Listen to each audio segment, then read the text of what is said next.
Grace டபர்னக்கல் apostolic search உள்ளான மனிதன் புதிய நாளுக்குள் அனுதின தியானம். ஞாயிற்றுக்கிழமை ஆடி மாதம் 19ஆம் தேதி 2026ஆம் ஆண்டு. இன்றைய தியான தலைப்பு எப்பொழுதும் சந்தோஷமாயிருங்கள்.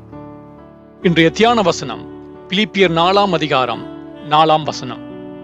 கர்த்தருக்குள் எப்பொழுதும் சந்தோஷமாயிருங்கள், சந்தோஷமாயிருங்கள் என்று மறுபடியும் சொல்கின்றேன். தியானம். கிறிஸ்துவின் நற்செய்தியின் நிமித்தம் கட்டப்பட்டிருக்கிற தேவ ஊழியராகிய பவுல் ரோமாபுரியிலுள்ள சிறையிலிருந்து பிலிப்பியருக்கு எழுதின நிருபத்தை மையமாக வைத்து தேவ வார்த்தைகளையும் விசுவாசிகளின் வாழ்வின் கருப்பொருளையும் தியானித்து வருகின்றோம். சிறையிலே இருக்கும் அவருக்கு முறுமுறுப்பதற்கும் முறையிடுவதற்கும் அவர் வாழ்விலே துன்பங்கள் இருந்தது.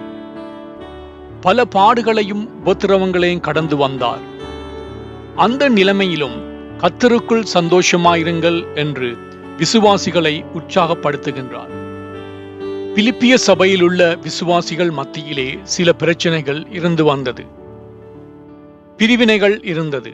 பொல்லாத வேலையாட்களும் பின்மாற்றக்காரரும் விட்டு வந்த மதக்கிரிகைகளுக்கு திரும்புகிறவர்களும் இருந்தார்கள்.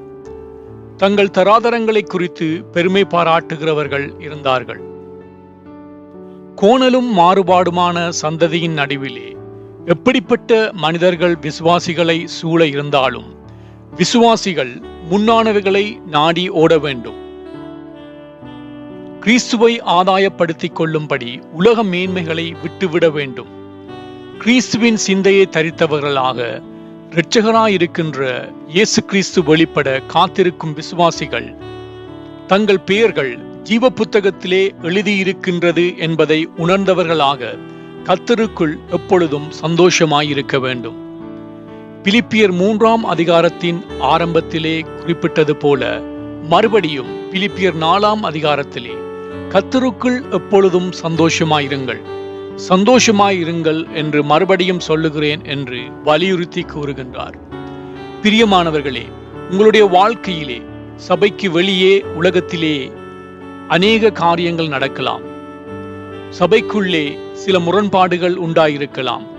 நீங்களோ உங்கள் மனதை குழப்பிக் கொள்ளாமல் விசுவாசத்தை அறிக்கை பண்ணுகிறதிலே உறுதியாயிருந்து கிறிஸ்துவின் சிந்தையை தரித்துக் கொள்ளுங்கள்.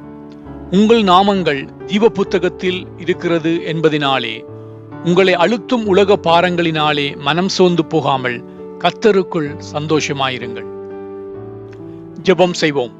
பரலோக தேவனே, உலக கவலையினாலும் பெருந்திண்டியினாலும் என் மனம் பாரப்பட்டு சோர்ந்து போகாமல் உம்முடைய நாளுக்கென்று ஆயத்தமுள்ளவனாக இருக்க எனக்கு கிருபை செய்வீராக. இரட்சகர் இயேசு வழியாக ஜெபிக்கின்றேன். ஆமேன். மாலை வாசகம் நெகேமியா 8ஆம் அதிகாரம் 10ஆம் வசனம்.